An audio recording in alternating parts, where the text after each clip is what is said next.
Were you told you were shy? Do you identify as shy? Do you hate that word now? Do you just wish you could get over it and get on with your life? Welcome to Shining Beyond Shy, empowering you to create a greater life than you ever thought was possible. With your Shining Beyond Shy host, Fiona Cups.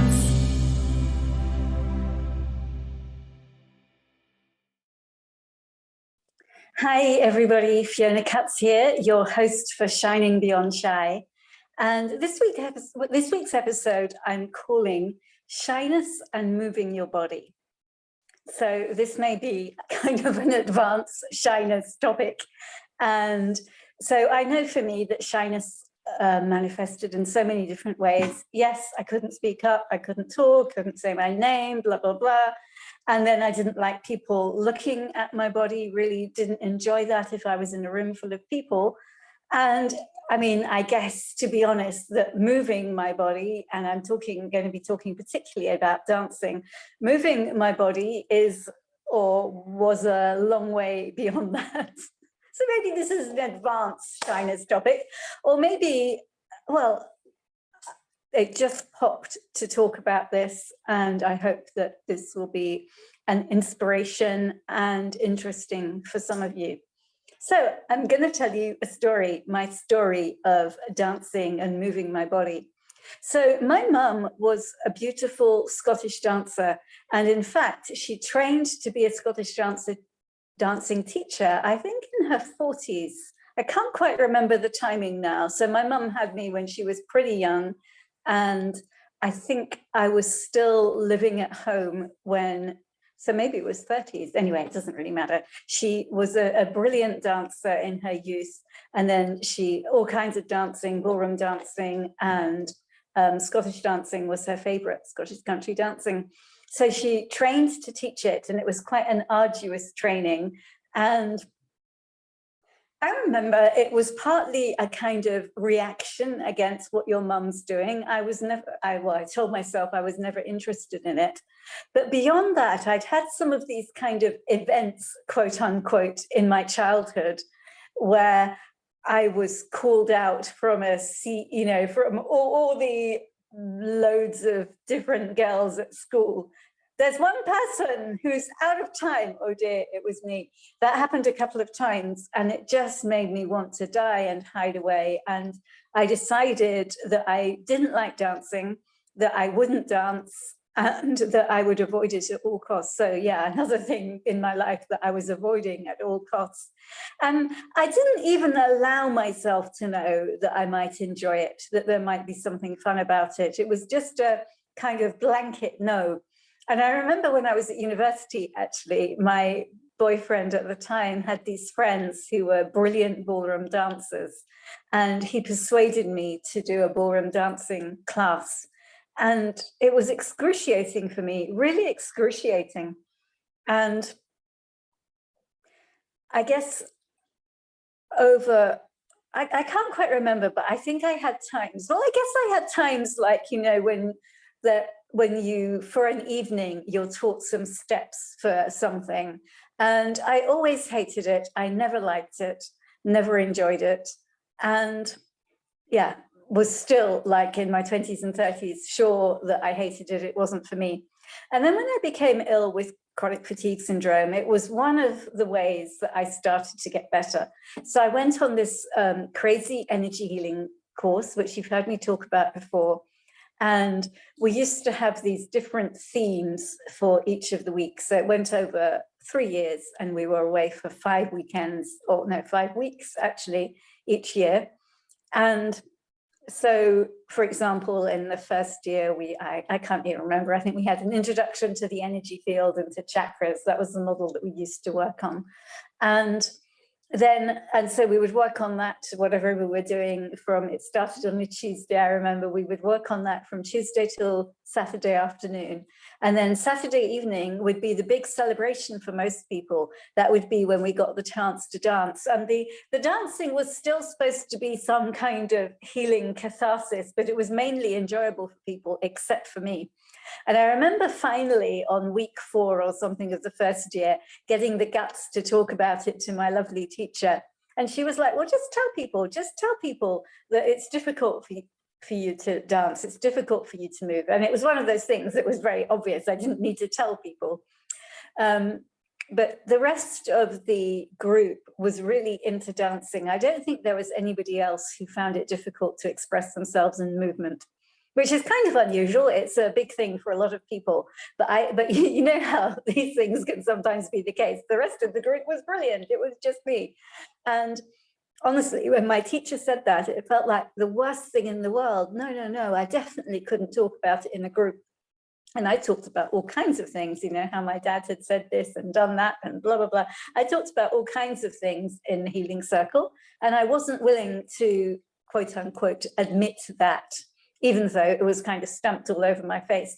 And I think at first I used to say, oh, the music's so loud, you know, I'm still recovering from chronic fatigue syndrome. I can't possibly be there. So that was kind of my excuse.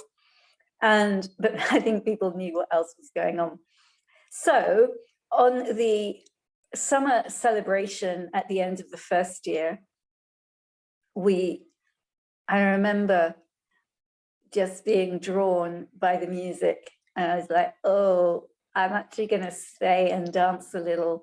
So I remember being on the outside of the room and people really being sweet when they danced with me and just starting to move into enjoying it a little bit, at least some of the types of music.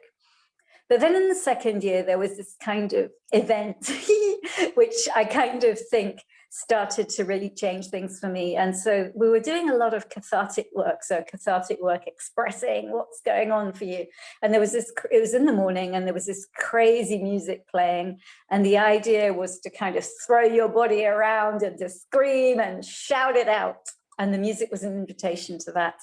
And I remember looking around, it's like, everybody's crazy. I can't do this. I can't do this, particularly at this time in the morning. And then there was the moment when the music just spoke to me. I could feel the music coming into my body, coming into my bones, and I just started to move.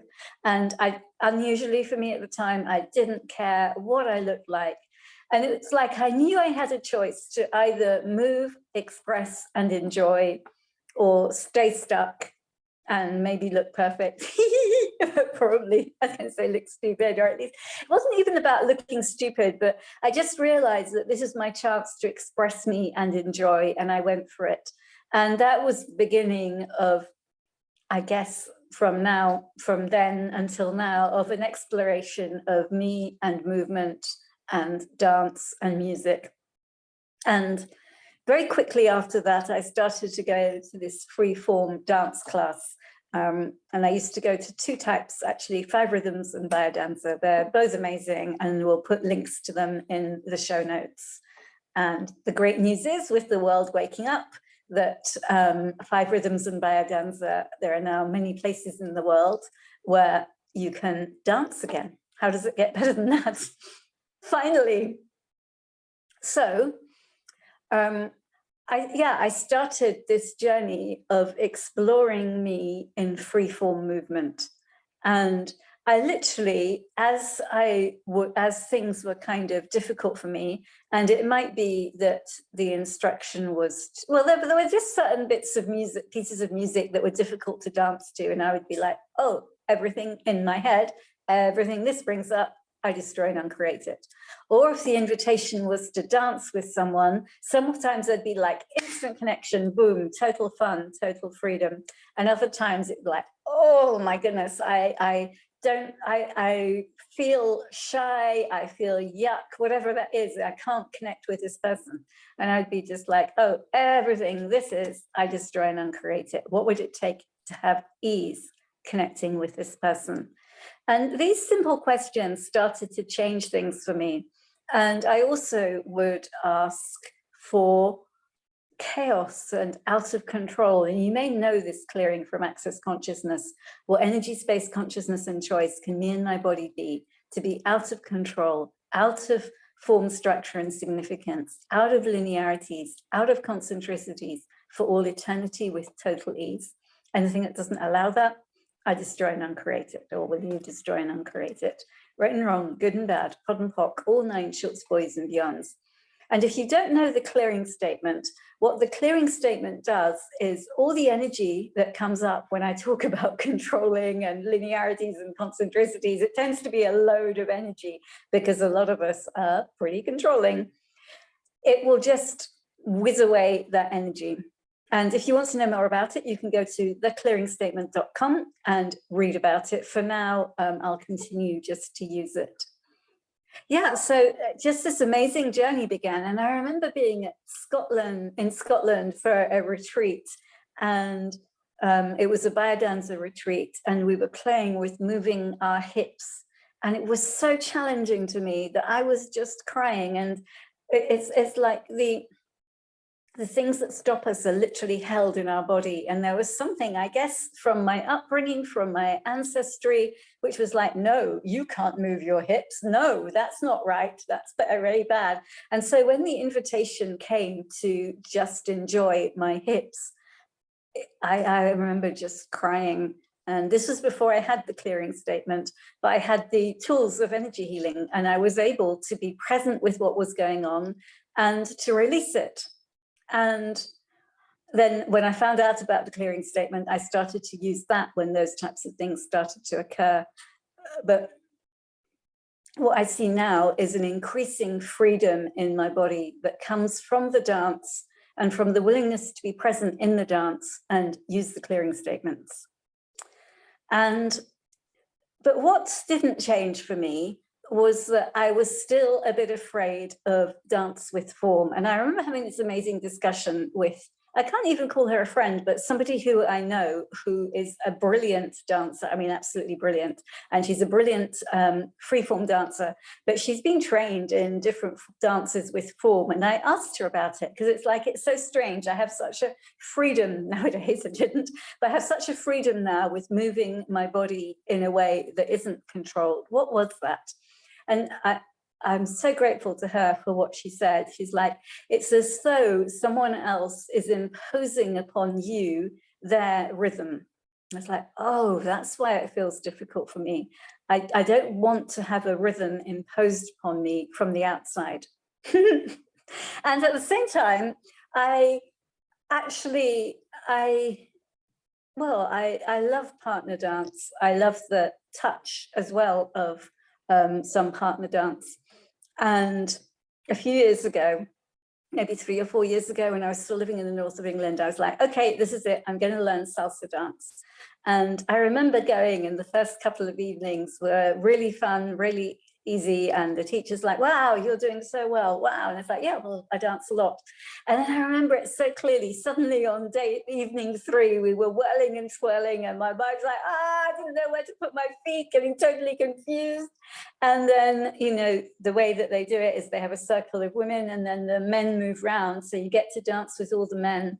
And I remember really clearly there was this guy who was super critical. And it's like, when I would go wrong, he's like, oh, you've been doing it for a couple of weeks now. You should be better. And he was like so stiff and I was like, oh. And so let's just clear that energy because it's like a bit yucky. So all that energy, will you destroy and uncreate it? Right and wrong, good and bad, pod and pock, all 9 shorts, boys and beyonds. Because it's literally true, when you touch someone like that in dance, you get a bit of a download of their world. And sometimes it's not that fun.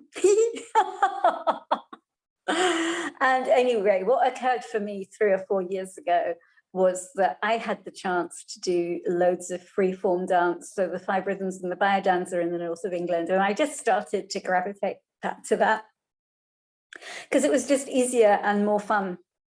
And so get this, over the time of COVID, I haven't had the chance to dance very much at all, really not much at all. And so I was in Zagreb for a class with Dr. Dane here in the end of October, and I had the chance to do 5 rhythms dance twice in a row. And oh my God, I just loved it. just loved it after so long of not dancing. And I also loved Zagreb, so Montenegro, where I'd been living for a while, and I'd also been in Albania. Montenegro and Albania are very sleepy and quiet, and Zagreb felt like the height of sophistication with all this stuff going on and this buzz and this liveliness that I hadn't experienced for a while.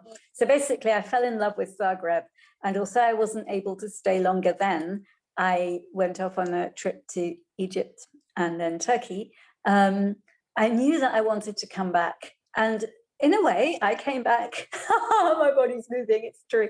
I came back to dance. I realized how important it was to me and that I wasn't honoring my body by not finding a way to have dance in my life. And actually not also the access consciousness bars and body processes. And if you don't know what I'm talking about with access consciousness bars and body processes, we'll also put that in the show notes so you can find a link to that and read about that. So yeah, I basically chose to be in Zagreb for a while from the beginning of January so that I could dance, so that I could receive these processes, and so that I could be in one place for a while, and so I could be somewhere more lively. It's like I needed something more lively than Montenegro is, at least at the moment. It may change, that could all change. And Montenegro is super beautiful and nature is amazing there. So I was like, I'm going to learn salsa. So I knew that I had my 5 rhythms evening. I was like, I'm going to learn salsa. And the great thing is that this introductory class that I've joined is actually twice a week, on a Monday and a Wednesday. So it's like, I like that. I don't get the chance to forget. And I've just made the demand of me that I stay present. And it's very funny because I guess, you know, I've had a few lessons before, so maybe the first couple weren't actually that hard for me. Not that I particularly cognitively remember anything, but I'm just really enjoying it. I've been to 4 now. And yeah, I'm just demanding of me that I stay present, that I don't zone out. But one of the things that is brilliant is that the instructor is speaking Croatian. They said that they'd translate to English and the important bits, but they're not really, and I don't even want them to. So what I do is stand in the front row and just follow, just ask my body to follow what's going on. And this guy is very fun, very funny. And so even when I don't know what he's talking about, I find myself joining in the laughter. And it's just interesting what comes up. So one of the things that came up for me when I was dancing with the instructor, and he did speak to me in English about this, I wouldn't have got this in Croatian. So we're doing kind of basic steps and turning. And so he was turning, and basically what he said to me was, you've got the steps perfectly until I started doing something else. And then you lost the steps. I was like, oh my God, that's what I do. It's like someone else comes along and I lose me. All that energy, anyway, you're being and doing that, really destroy and uncreate it. Right and wrong, good and bad, pot and pock, all 9 shorts, boys and beyonds. And I'm so grateful to him for saying that. And yeah, was able to change it. And I'm just really enjoying it. And I love the music, I love the movement. And it also feels like, it's a funny thing to say, it feels like it's an investment in my future. I would love, and I mean, again, I keep on mentioning my friend Geraldine. Hi, Geraldine. I know she mainly listens to these. So sometimes when we've been traveling together, she always has her salsa sandals with her, salsa shoes with her, whatever you call them. And she's out for a couple of evenings just dancing and enjoying. It's like, oh, what would it take for me to stay present with these lessons and get to the point where I can dance like that in the different places I'm in the world? And that's what I'm asking for. So on lesson 4, I'm a way away from that, but I'm really enjoying it. And to think how I was with dance, I'm such a long way away from that. But there's one last thing I'd like to say. So when I was in 5 rhythms, so it's a very different thing. You don't mainly touch each other when you're dancing. You're often dancing on your own. You sometimes dance with a partner. And there was some really fun, lively music playing. And I was dancing with this guy, and it just worked somehow. And I was literally in my body and out of my head. And this is one of the things that I love about dancing. I just so love it. And I've been asking for that with the salsa. And I've also been asking, so some of the people in the room, so there tend to be more women than men. So it's like you dance with some of the women who've danced for longer, and some of the guys there have danced for longer, and then there are the newbies. And you kind of hope for the best when you get to dance when you have two newbies. And I'm just asking my body to pick up from the other person's body, asking my body to be in communion with the other person, and just really, really enjoying it. So what more enjoyment is possible, and what more communion is possible? And I hope this has been a contribution to you, maybe an inspiration for some of you if you struggle with this kind of thing, or if you don't, or if dance doesn't matter to you. Hopefully it's been in some way entertaining for you. So thank you so much for being here, and I will see you again next week. Bye-bye.